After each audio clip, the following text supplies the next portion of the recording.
Bueno, bon dia a tothom, buenos días. Estaba anunciado que la mesa redonda esta sobre Big Data for the Common fuese moderada por Galapín, pero debido a una indisponibilidad, pues no puede ser, y entonces me han pedido a mí que haga de sustituto. Y como soy el sustituto, pues espero que contar con vuestra comprensión. No va a ser lo mismo. Nos pareció muy importante desde el Ayuntamiento pues, iniciar o dinamizar una reflexión alrededor de lo que significa el Big Data para la ciudadanía. Un poco intentando salir de la aproximación business, la aproximación solo para áreas de negocio de Big Data o para ámbitos de investigación. Entonces, es lo que pretendemos con esta mesa redonda. Hemos invitado a tres ponentes. Hemos invitado a Esteve Almirall, que es el director del Centro de Innovation in Cities de ESADE. Es una persona, yo creo que de todos sobradamente conocida, un innovador destacado, una persona que pues ha ayudado a atraer innovaciones desde Estados Unidos aquí y creo que podemos aprender mucho de todo esto. También tenemos a Wouter Tegens, nombre es difícil, es holandés. Es el presidente del Free Knowledge Institute y es uno de los iniciadores del proyecto The Things Network Catalonia. Nos va a contar también desde la óptica bottom-up, en este caso, experiencias que tienen que ver con el mundo de la generación de ingentes cantidades de datos, cómo esto se puede usar para el bien común. Y finalmente tenemos a la doctora Gemma Galdón, que es directora de la empresa Ethics Research and Consulting y que ha hecho su carrera académica en la Universitat Autònoma de Barcelona.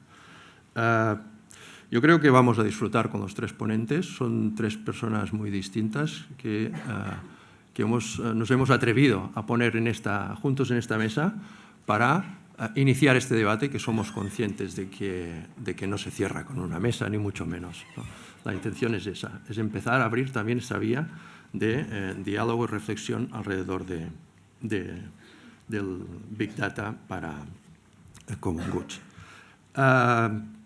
También como moderador tengo la posibilidad de hacer una presentación. Gala la regidora, tenía previsto hacer una presentación sobre cuál es la visión desde el Ayuntamiento. Vamos a ver algunas de estas slides para comentar un poco pues, cuáles son las ideas, qué es lo que estamos trabajando y qué es lo que vamos pues, a dar a conocer en futuros planes de trabajo, los planes de trabajo que estamos ahora elaborando desde el Ayuntamiento. Bueno, yo creo que aquí no hace falta insistir en la importancia de la gran cantidad de datos que se están generando, pero quizás yo que resaltaría aquí es que de la misma manera que desde las empresas, y supongo que la mayoría de ustedes vienen de este ámbito, el Big Data es de capital importancia, pues no va a ser menos para las ciudades. O sea, la gestión de las ciudades no puede entenderse hoy si no es también a través del análisis de esas cantidades de datos que se están generando, muchos de los cuales hace unos años ni estaban, no éramos conscientes de que estuviesen y por lo tanto no se utilizaban. Pero hoy, si nos ponemos a hacer políticas públicas y no tenemos en cuenta lo que nos están brindando el análisis del Big Data, pues creo que no se estaría haciendo bien el trabajo.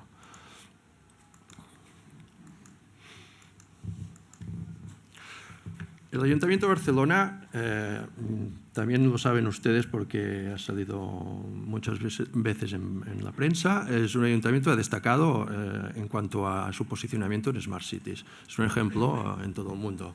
A mí me gusta contar que Barcelona ha sido un ejemplo o es un ejemplo de Smart City en cuanto al despliegue de infraestructuras se refiere, porque ya en los años 70 se pusieron las bases para que el ayuntamiento destacase en eso. Destacase en eso que exactamente es el uso de la tecnología para la gestión municipal y la gestión de la ciudad. ¿Y qué pasó en los años 70? Pues en los años 70 pasó que se diseñó el sistema de información de base del Ayuntamiento de Barcelona. Es una cosa que se hizo... Yo no estaba, estaba Lluís Olivella, estaba otros directivos del Ayuntamiento, pero se creyó importante identificar un núcleo de datos que era compartido por todos los servicios municipales, por todos los departamentos. Y eso es lo que se llamó información de base. Y era un núcleo mínimo de datos que no se debían duplicar. Eso ya en los años 70 rompía con la filosofía de los silos. Lo que pasa es que en aquella época nadie hablaba de silos. Eso es un punto clave, marca un punto de inflexión y es lo que permite, o ha permitido, una de las cosas que ha permitido que Barcelona destaque como Smart City. La parte importante aquí es que hemos de tener en cuenta que los datos, eso que también se está contando de que son el petróleo del siglo XXI, pues como os he comentado antes, para las ciudades es clave y hemos, por tanto, desde el Ayuntamiento promover la creación de una infraestructura de datos de ciudad.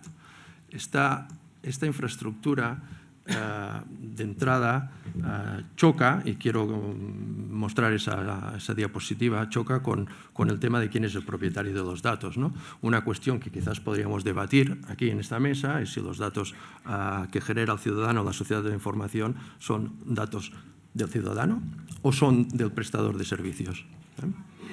Bueno, es una cosa que queda abierta, pero es básico que cuando intentamos crear esa plataforma, ese ecosistema de datos de ciudad, nos encontramos ya de frente con este problema. El Ayuntamiento se plantea, por lo tanto, desarrollar un ecosistema público de datos de ciudad, y eso quiere decir agrupar datos no solo de Ayuntamiento, no solo de los departamentos internos del Ayuntamiento, sino también invitar y conseguir que aquí estén datos de empresas privadas, de asociaciones, etcétera. Esos datos hay que organizarlos y hay que ponerlos, y hemos de ponerlos en abierto para todo el mundo, para que reviertan no solo al sector empresarial, sino también contribuyan a la innovación social. Y finalmente, con todo eso, y volviendo un poco a la pregunta aquella, deberemos resolver una serie de problemas que se abren relacionados con la propiedad, el control, la gestión de los datos personales. Esto está en la hoja de ruta del Ayuntamiento de Barcelona, del gobierno actual. Y yo, por mi parte, lo dejaría aquí. Creo que el protagonista de esta mesa no es el Ayuntamiento, sino que sois vosotros, los tres ponentes. Y, sin más, paso la palabra a Esteve para que empiece con su presentación. Gracias. Pues, muchas gracias. Como veis, es bueno tener amigos que presidan una mesa. Es algo interesante. Yo os quería hablar de lo último que nosotros estamos trabajando, que es cómo podemos utilizar los datos de las ciudades para influir en la gestión y para crear una nueva gestión en las ciudades y una nueva policy basada en estos mismos datos, ¿no? Y me gustaría hacerlo con una historia, unos cuantos ejemplos y el por qué y qué sentido tiene todo esto, ¿no? Es una presentación corta, empecemos con la historia. La historia empieza el 24 de agosto y empieza con este señor que se llama Michael Sherman y, bueno, es un señor de 78 años que igual que muchas otras veces pues iba por Queens en una bicicleta, que es lo que él hacía, es un señor retirado. Era bastante popular en Nueva York, entre otras cosas porque había hecho muchos cursos de seguridad vial, una persona ampliamente conocida, ¿no? En medio de Queens, esa mañana, pues un Chevrolet Impala de color negro pues, le dio un golpe y apareció volando unos cuantos metros más allá y murió instantáneamente. El tema tuvo una gran repercusión, suficiente como para que fuese publicado en el New York Times, para que se conociese en muchos sitios, en los Estados Unidos y fuera de los Estados Unidos, porque era una persona querida, ¿no? Hemos tenido un caso parecido aquí, con Casals, caso de cuando se hicieron en la calle Urgell, París, pues los dos sentidos de las bicicletas, nos pasaron casos parecidos, ¿no? Bueno, muchas veces estas cosas pasan y se quedan ahí, no pasa nada más. La muerte de Michael fue la número 15, fue el 24 de agosto, fue la número 15 en Nueva York, en un accidente de bicicleta. Más o menos San Francisco tiene el mismo número de muertes en bicicleta que Nueva York, que son aproximadamente unas 30 al año, con unos 200 accidentes serios de gente que va en bicicleta, ¿no? En San Francisco el alcalde Lee pensó que, bueno, podíamos hacer algo, o deberíamos hacer algo, y cogió un enfoque, bueno, que hasta cierto punto era relativamente normal. Ellos tienen una base de datos geográfica que se llama Transbase, y en esta base de datos mapeó todos los accidentes que había y todos los problemas que había, y los recogió, ya sea mediante los partes de incidente, mediante los sensores que tienen, etcétera, etcétera, ¿no? Y así quedó mapeado. A partir de aquí se utilizaron técnicas de Data Analytics, y con estas técnicas de Data Analytics, supongo que cosas muy sencillas, temas como clustering o temas como Random Forest, tampoco cosas más complicadas, descubrieron pues algo que es común en los ejercicios de Data Analytics, que una pequeña parte de las situaciones crean la mayor parte de los problemas. En este caso, el 70% de los accidentes se ha creado por un 12% de las intersecciones. Es decir, el problema eran las intersecciones, eran los cruces de calles. Si vais en bici, yo hace mucho que voy en bici por Barcelona, de manera habitual, sabréis que eso es la parte más peligrosa, es donde no te ven, es donde invaden el carril, es donde estás más expuesto, es donde siempre vas con mucho más cuidado, ¿no? Y a partir de ahí intentaron hacer algo. Cogieron la experiencia europea, la experiencia de Ámsterdam, básicamente que lo que hace es coger el carril bici y hacer que ese carril bici continúe a lo largo de la intersección, y lo hicieron algo más grande en esas dos intersecciones, etc., ¿no? Y crearon una policy, que es una policy de accidentes cero. Esto es quizás la parte más interesante. Muchas veces hacemos estos análisis, pero los análisis se quedan ahí. El utilizar estos análisis para después crear una policy y implementarla en temas en donde la solución parece evidente es quizás una de las cosas novedosas. Sin embargo, los datos por sí solos no tienen la capacidad de solucionar muchos problemas. Uno de los temas que nos parece extraordinariamente interesante y que es bastante viejo es el tema de los experimentos. Y en el caso de los experimentos, uno de los temas donde hay bastantes experimentos en Europa es en los temas de renta básica. La renta básica no es un tema nuevo, es un tema que quizás el primer proponente fue Hayek y después quien más lo propuso fue Milton Friedman, nada sospechoso de ser de la izquierda precisamente, e incluso Nixon en los 70, en una locución pública, lo mencionó y después el Congreso, pues obviamente, pues no lo pasó, ¿no?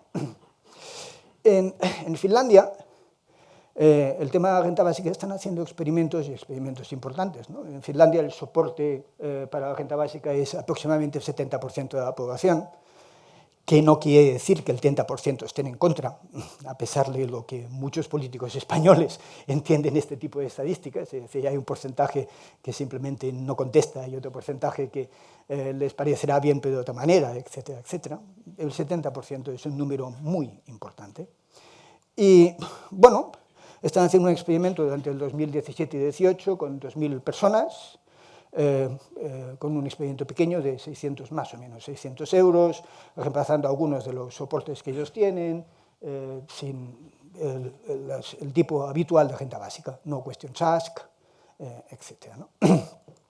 No solamente en Finlandia. Encontramos exactamente el mismo tipo de experimentos en Netherlands, en Rotterdam, en algunas otras ciudades, en Canadá, propuestas del mismo tipo de experimentos en California y en algunos sitios de los Estados Unidos, ¿no? ¿Por qué? Quería comentaros estas dos cosas, los datos y los experimentos, ¿no? Cada vez nos enfrentamos a problemas más complejos Y estos problemas más complejos implican que tenemos que resolver un problema de incerteza, de dificultad de conocer cuáles son las soluciones correctas, ¿no? Los datos nos pueden ayudar mucho a solucionar estos problemas, pero los datos no nos van a contar lo que no sabemos. Lo que no sabemos solo va a aparecer en la medida en que seamos capaces de experimentar. Y a partir de estos experimentos obtener más datos para completar esto. Esta nueva forma de hacer policy es algo que nos parece interesante y es algo que nos parece que las ciudades y en general los gobiernos deberían explorar ahora que queremos resolver cada vez problemas más complejos. Muchas gracias.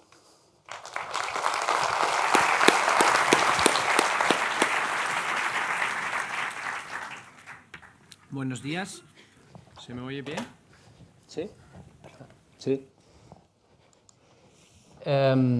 Buenos días. Entonces, ya Joan ya me ha introducido. Nosotros con la Fundación Free Knowledge Institute trabajamos conocimiento y tecnologías libres, modelos de negocio en abierto. Por ejemplo, este año hemos hecho una consultoría para el Ayuntamiento de Barcelona para mapear actores y programas y actividades que se hacen en la ciudad de Barcelona en torno en el contexto de la Smart City, pero desde abajo, proyectos más comunales, más abiertos, digamos.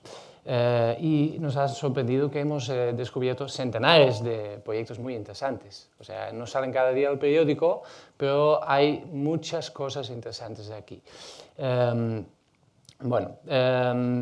Ahora os voy a hablar sobre la Things Network. Voy a enfocarme un poquito en el tema que Joan mencionó de la infraestructura, de quién tiene el control sobre la infraestructura y los datos. Es evidente que el Big Data y el Internet de las cosas ofrece muchísimas oportunidades muy interesantes y a la vez desafíos, retos muy grandes. Os voy a mencionar algunos. El tema de lo que puso sobre la mesa Edward Snowden, lo conocéis seguramente, que trabajaba en la NSA, la National Security Agency en Estados Unidos, y que él demostró y pasó los datos de los programas de espionaje de los ciudadanos que hacen desde el gobierno de forma masiva y en colaboración con las grandes compañías digitales de Silicon Valley, ¿no? Apple, Microsoft, Yahoo, bueno, Google, Facebook. Y una de las cosas, las estrategias que ellos tienen y que también vemos en gobiernos como el de United Kingdom, es una estrategia para debilitar la encriptación fuerte. Y la encriptación fuerte es lo que nos permite mantener la seguridad en la red, la seguridad en las transacciones y los datos que enviamos. Y es por eso muy importante también para tener la privacidad. Otro desafío sería el control corporativo centralizado.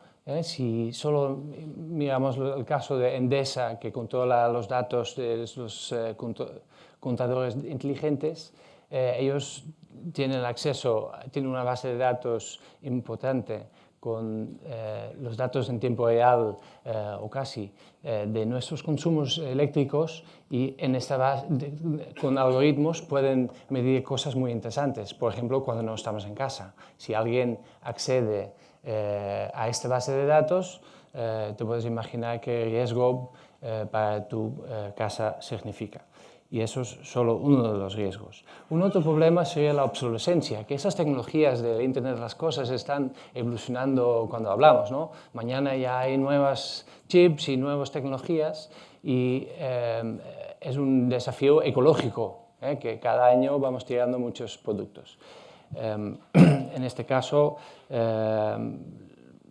una solución, una ruta de soluciones podría ser colaborar masivamente entre todos los actores y compartir el conocimiento bajo modelos de open source en código abierto. Lo que pasa es que esto no todos los actores están dispuestos a hacer. Entonces, para buscar soluciones más modulares, más intercambiables, los componentes. Nosotros con la Things Network trabajamos una propuesta bottom-up, desde abajo, donde los participantes juntos forman la xarxa, la red del Internet de las Cosas. Está basado primero en un manifiesto que dice que todo el mundo puede acceder libremente a esta red. Trabajamos con protocolos abiertos, con software libre, hay neutralidad de la red y no hay restricciones. O sea, los usuarios pueden conectar sus nodos, sus sensores, sus actuadores de forma gratuita. Lo cual permite casos de uso interesantes, nuevos, que un modelo de suscripción no podría tener. Un modelo de suscripción requiere que te autenticas, que revelas tu identidad, por ejemplo.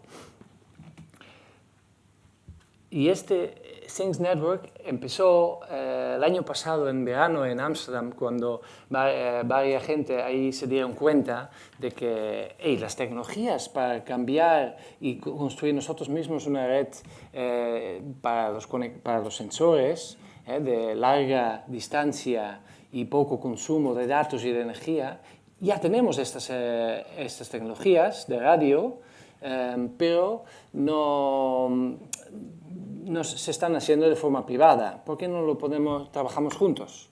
Y así se hicieron con 10 entidades y empezaron en 6 semanas, cada uno poniendo un gateway, una antena, digamos, cubrieron toda la ciudad de Ámsterdam. Y estaban impresionados de lo rápido y fácil que ha sido, invirtiendo 1.200 euros cada uno. Pues bastante bajo la inversión. Entonces, ellos definieron las bases, las capas de la infraestructura en formatos abiertos. La capa más baja sería la capa física, que cada uno pone, o algunos cuantos ponen una antena, un gateway. Es la parte física, que es crowdsourced, P2P, digamos, ¿no? Gobernado por la comunidad. Segundo nivel, el diseño de estas máquinas puede ser propietaria privativa o puede ser también libre. Luego os enseño un caso. Tercera capa. Los protocolos son abiertos. Se ha adoptado un estándar muy interesante que se llama Long Range LoRaWAN, que ha sido elaborado por una alianza de centenares de empresas que proponen una alternativa a lo que sería Bluetooth, Wi-Fi, mobile, ¿no? Que tienen sus problemas en el consumo de energía, que con las baterías no puedes trabajar, y la distancia. Y el LoRaWAN lo resuelve de momento de la forma más avanzada que hemos visto. Además, es un protocolo abierto que todo el mundo puede implantar. La cuarta capa, el software, en esta comunidad lo trabajamos en software libre, así es muy replicable. Y así pasó. O sea, después del verano del año pasado empezaron a replicarse y en muchas ciudades empezaron a lanzarse comunidades similares y ahora ya tenemos varios centenares de ciudades con pequeñas o más grandes redes Things Network. Uno de los proyectos que hicimos colectivamente es diseñar un gateway propio que es mucho más bajo el coste, 200 y pico de euros en lugar de 1.200 y es todo diseño libre y abierto. Bueno, voy rápido. ¿Cómo voy de tiempo, Joan? Trabaja con nodos Arduino, por ejemplo, es posible. Hay muchos casos. Eso fue Ámsterdam, los 10 nodos que se lanzaron el año pasado. Y la campaña en Kickstarter, el crowdfunding de este gateway, captamos colectivamente 300.000 euros o dólares. No, euros creo. Bueno, más o menos, por ahí. Pues bien, para empezar a lanzar la comunidad también. Pronto recibiremos estos primeros gateways y vamos complementando los gateways que ya existen. Y lo interesante es entonces que las empresas, que aquí en Cataluña tenemos varias o unas cuantas empresas que participan en nuestra comunidad, que trabajan en temas de Internet de las Cosas y para sus clientes montan redes, pero privadas. Ahora lo vamos haciendo más colectivamente, entonces será más fácil de cubrir la ciudad y compartir conocimiento. De momento tenemos pocas antenas funcionando en Barcelona, pero a partir de noviembre será creciente y tenemos una comunidad aquí con lista de correo, trabajamos juntos con la comunidad Gifinet, que compartimos muchos principios básicos. Ellos ya tienen 35.000 casas y empresas e instituciones públicas en la red de banda amplia, ¿cómo se dice? Broadband. Y entonces es muy complementario. Eso es lo que os quería decir. Nosotros nos reunimos el tercer jueves del mes y yo os he hablado de la infraestructura. Ahora lo interesante será compartir casos de uso y irlos trabajando juntos. Nosotros lo vemos como un laboratorio de Open Innovation donde todos podemos compartir y trabajar y innovar juntos. Gracias.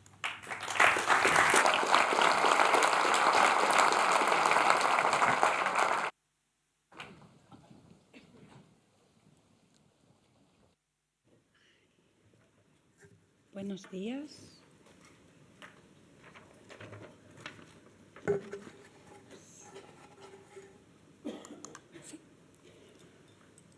Buen día, buenos días. Mi papel hoy es traer a uno de los elefantes de la sala. Yo quiero ponerle un question mark, un interrogante. Así se puede hacer Big Data for the Common Good. Yo quiero hablar de privacidad, de ética y de responsabilidad en el mundo del Big Data. Cuando uno habla de datos estos días, es difícil contradecir el discurso dominante, ¿no? Veía aquí fuera, el futuro son los datos. ¿Quién quiere ir en contra del futuro? Los datos son el petróleo del siglo XXI. ¿Quién quiere renunciar a una nueva línea de financiación del futuro? La Smart City. ¿Quién quiere ser lo contrario de la Smart City? Es muy difícil plantear preguntas, ser escéptico ante estos nuevos paradigmas que emergen. No obstante, cuando uno trabaja con datos desde la responsabilidad, como lo hacemos nosotros en éticas, y hacemos fotografías de la Smart City, lo que nos sale es menos bonito. La Smart City para el ciudadano es esto. Esto es una imagen que hicimos para una exposición hace un par de años y marcamos en rojo todos los puntos de recolección de datos en la vida normal de un ciudadano o ciudadana. No solo espacios en la calle, cámaras de vigilancia, sensores urbanos, sensores de comercios privados, drones, sobre todo si están grabando programas de televisión, infraestructura smart, desde las papeleras hasta las paradas de los autobuses, y pusimos también aquí un poco de Rue del Percebe, ahora me alegro de que lo hagamos en castellano para poder explicar eso, mostrando imágenes de también los puntos, no solo en tu casa, en tu trabajo, cuando entras en el transporte público o cuando accedes a un comercio, a un supermercado. Al final, para el ciudadano, la sociedad de los datos es una sociedad que lo que hace es recoger de forma constante, imparable, todos los datos que genera en su devenir cotidiano. Muchas veces, cuando hablamos de datos, nos olvidamos que al final necesitamos precisamente a la ciudadanía, al ciudadano y a la ciudadana. Y una verdad que nos cuesta reconocer es que sabemos cómo recoger datos de forma masiva, pero aún no sabemos cómo protegerlos. Aún no hemos aprendido, no tenemos las arquitecturas sociotécnicas ni las tecnologías de anonimización y de encriptación necesarias para ser capaces de tratar esos datos con responsabilidad. Con lo cual es importantísimo entender no solo los datos que queremos recoger, sino el ecosistema de esos datos. Y os puedo poner algunos ejemplos. Cuando Gran Bretaña inició, fue uno de los primeros países en hacerlo, su iniciativa para digitalizar los historiales médicos, que tuvo que abandonar después de gastarse 300 millones de libras, unos investigadores descubrieron que cada día, de media, 2.000 historiales médicos de la población de Gran Bretaña acababan en eBay y estaban en venta. El NHS sabía cómo digitalizar los datos de la ciudadanía, pero no sabía cómo protegerlos. Podemos hablar de Uber, cuando Uber hizo datos abiertos y, de nuevo, investigadores, en este caso de la Universidad de Texas, demostraron cómo era facilísimo, en base a datos teóricamente anónimos, no salía el nombre de quien reservaba los coches, pero salía su dirección. Si tú sales cada día a las 9 de la mañana del mismo punto, evidentemente ese punto es tu casa.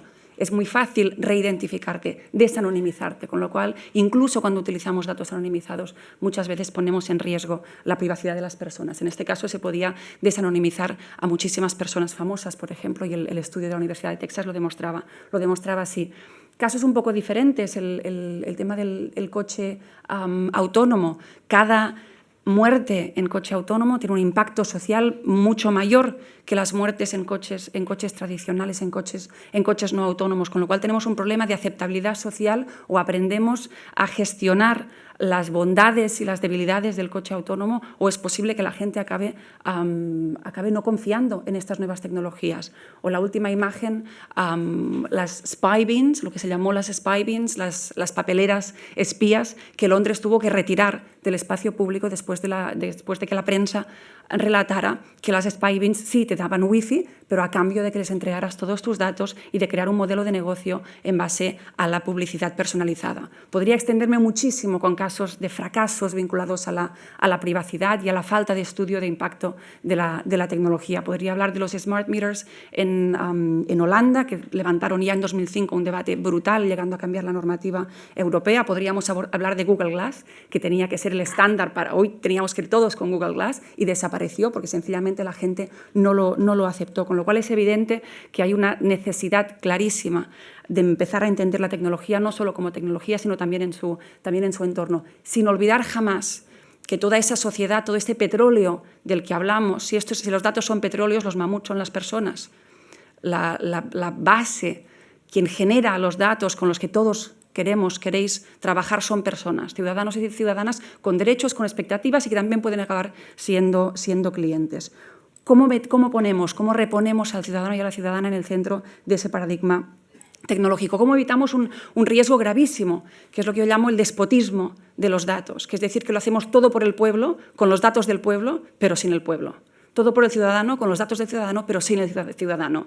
Os desafío a ver cuántas iniciativas tenéis a vuestro alrededor que responden precisamente a este paradigma de despotismo de los datos.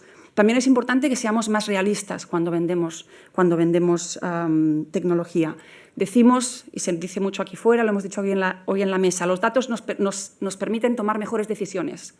¿Sí? ¿Estamos seguros? ¿Que los datos son lo único que se interpone entre nosotros y una sociedad mejor? Porque se me ocurren un montón de fenómenos humanos que hemos diagnosticado perfectamente, para los que tenemos datos y, sin embargo, somos incapaces de encontrar soluciones. Sabemos que la mitad de la humanidad se muere de hambre. Lo sabemos y no actuamos. ¿Por qué? Tenemos los datos. Si los datos son la solución, ¿por qué no acabamos con el hambre en el mundo? Pues porque, evidentemente, los datos nos permiten hacer diagnósticos. Pero el diagnóstico a la acción, hay un montón de otros factores que tienen que intervenir y que muchas veces no intervienen. Tenemos en tecnología un problema gravísimo con la implementación. Tenemos grandísimas ideas, pero cuando las implementamos, como creemos que la tecnología lo va a resolver todo, nos olvidamos de planificar cómo las personas humanas, cómo los seres humanos, cómo los ciudadanos acabarán interactuando con esa tecnología. Y finalmente tenemos que evitar seguir perdiendo batallas que hemos ganado como ciudadanos y ciudadanas, derechos que hemos ganado, que tenemos en nuestras constituciones, como la privacidad, pero no solo, derechos que hemos ganado y que nadie cuestiona en el mundo real y que muchas veces perdemos en las especificaciones técnicas. En Estados Unidos hay un gran debate alrededor de la discriminación algorítmica, por ejemplo. Hay discriminaciones que no aceptaríamos jamás en el mundo no digital que aceptamos cuando intervienen algoritmos, con lo cual la necesidad de investigar, de empezar a abrir los algorítmicos, de ser capaces de auditar como ciudadanos, pero también como empresas o como administración pública que compra tecnología, de auditar esos algoritmos es claramente imprescindible. La buena noticia es que hay signos de cambio. Hay muchísimos actores que empiezan a trabajar ya desde el paradigma de la responsabilidad, de la ética y de la privacidad. Cuando hace un par de años una de las startups más prometedoras de Big Data estudiantil, de datos de estudiantes, se fue al garete, tuvo que cerrar por culpa de un escándalo vinculado a la privacidad. Inbloom era una de las empresas mejor financiadas de Estados Unidos, recibió 100 millones de euros solo de la fundación de Bill Gates, por ejemplo. Carnegie Mellon también la financió y tuvieron que bajar la persiana porque fueron incapaces, cuando los padres preguntaron ¿qué estáis haciendo con los datos de nuestros hijos?, fueron incapaces de responder. La buena noticia es que después de eso Obama promulgó el Student Privacy Act, una respuesta legislativa a los nuevos riesgos que identificamos en la sociedad de los datos. Pero no solo en términos de legislación. Cuando hace 2 años se corrió la voz en España de que WhatsApp no respetaba nuestra privacidad, nadie entendía muy bien qué hacía WhatsApp ni cómo funciona esto de la mensajería instantánea, pero se corrió la voz, os acordaréis, de que WhatsApp no encriptaba, tampoco sabemos lo que es encriptar, pero como que WhatsApp no era bueno. En un solo mes, 2 millones de personas fueron de WhatsApp a Telegram. Eso es cuota de mercado vinculada a la incapacidad de introducir la privacidad como un elemento de cualquier risk assessment básico. La Comisión Europea, por ejemplo, ahora mismo en el programa Horizonte 2020 no financia nueva tecnología si no incorpora estándares éticos, si no se ha preocupado de estudiar cuál es su impacto social y en privacidad. Y en esta lista puedo añadir ayuntamientos, el de Barcelona es pionero y se están desarrollando cosas interesantísimas, pero no es el único. Hay universidades, hay empresas que están empezando a ver que es importante tener nuevos paradigmas de datos vinculados al bien público, centrados en las personas y que se centren en evaluar el impacto social. Nosotros somos muy conscientes de que trabajamos aún con pioneros.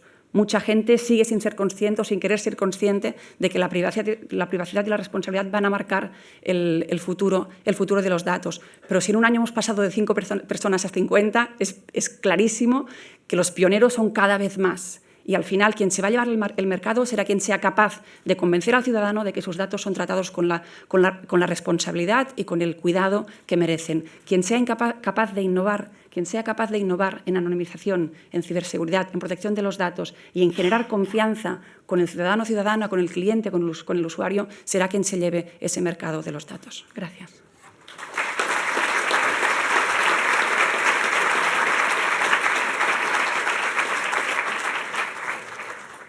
Muchas gracias a los tres. Nos quedan 10 minutos para hacer preguntas. Yo creo que lo importante es que hablemos ahora. Os conozco a los tres desde hace tiempo, pero nunca nos hemos sentado los cuatro a tomar un café y a discutir sobre eso. A mí me gustaría, porque creo, me gustaría que después de ver cómo tú, Esteban, nos has contado que la experimentación con los datos nos puede llevar a mejores actuaciones públicas. Como tú nos has contado, se están generando muchos datos desde la iniciativa ciudadana, ¿no? Y aún no sabemos cómo gestionar los temas de privacidad. Bueno, después de este recorrido, yo creo que ahora sería interesante ver qué pensáis sobre cómo podemos, sobre el título de esta mesa redonda, cómo podemos conseguir que el Big Data nos ayude a resolver los problemas que tenemos en la sociedad hoy en día. Aquí hemos identificado problemas en habitatge, de desigualdades entre distritos, los servicios públicos se pueden mejorar. ¿Cómo podemos conseguir que el Big Data aporte valor público? Y dejo por descontado que aporta valor a las empresas, si no, no tendríamos a todo este auditorio aquí sentado, ¿no? Vamos a hablar de eso. ¿Cómo creéis? ¿Cuál sería el primer paso a dar en esa dirección?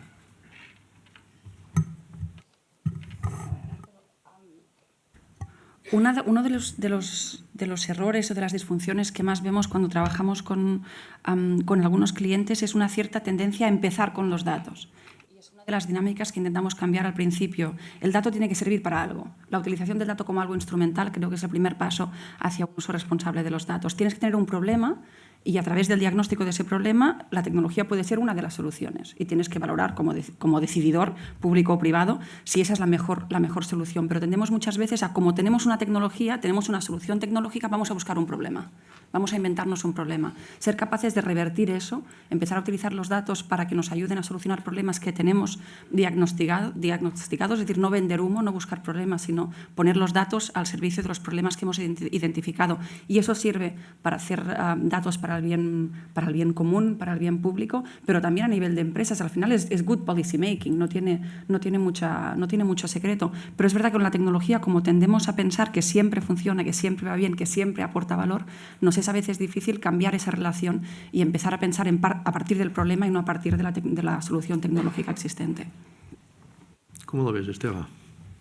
Bueno, pues yo creo que es un problema difícil de decir. En primer lugar, el tema de los datos te aporta valor cuando estás delante de un problema complejo.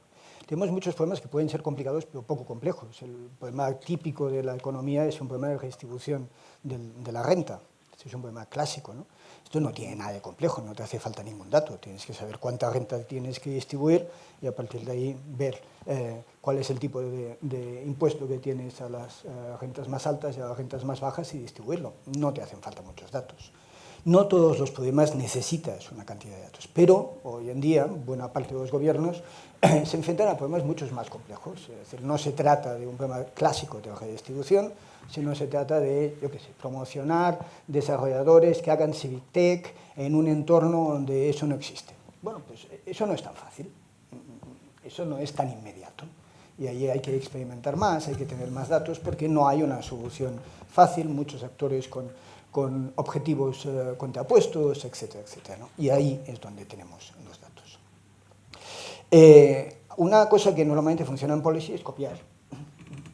El problema es que en este caso, las experiencias que hay de Big Data fuera y de Big Data para policy, y hay bastantes, hay poquísimas orientadas hacia temas sociales.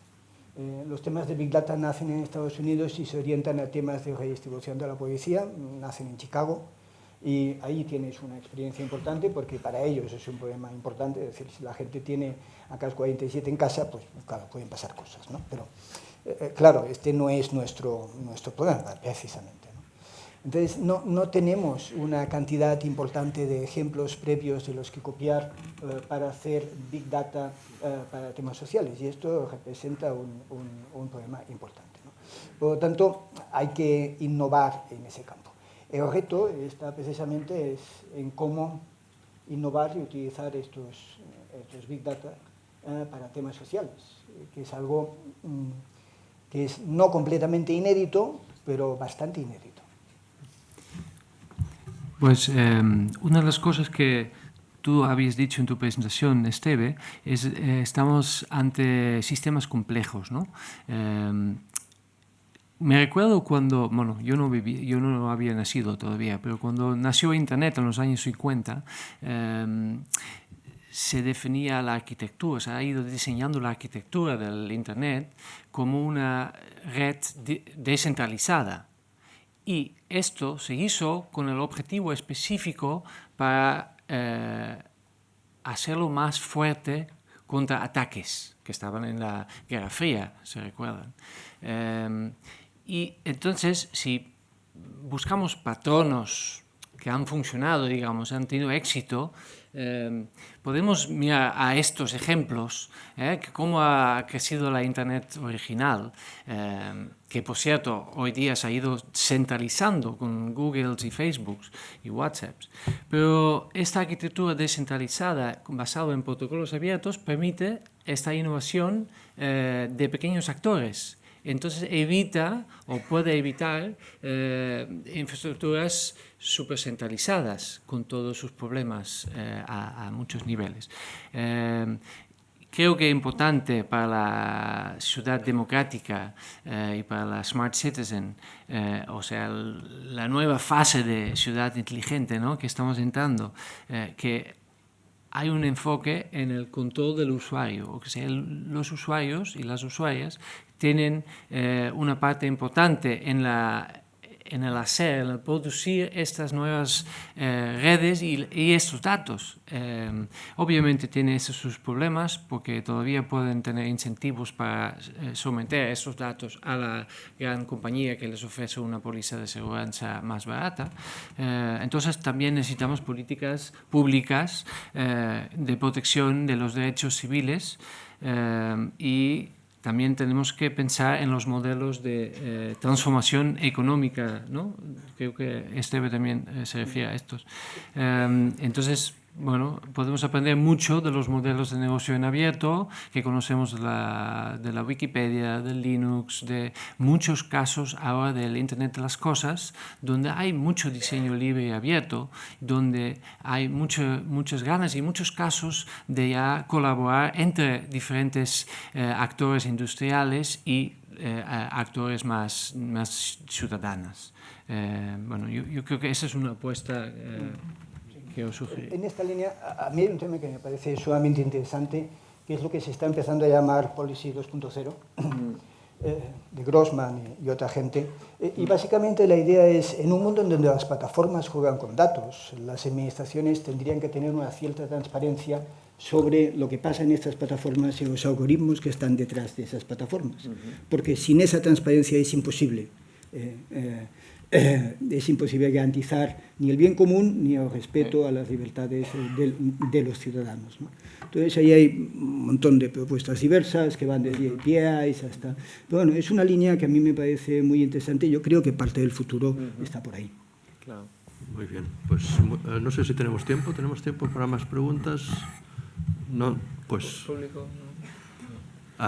hemos de terminar aquí la mesa redonda. Gracias a todos, gracias a vosotros tres por vuestras intervenciones. Gracias a vosotros.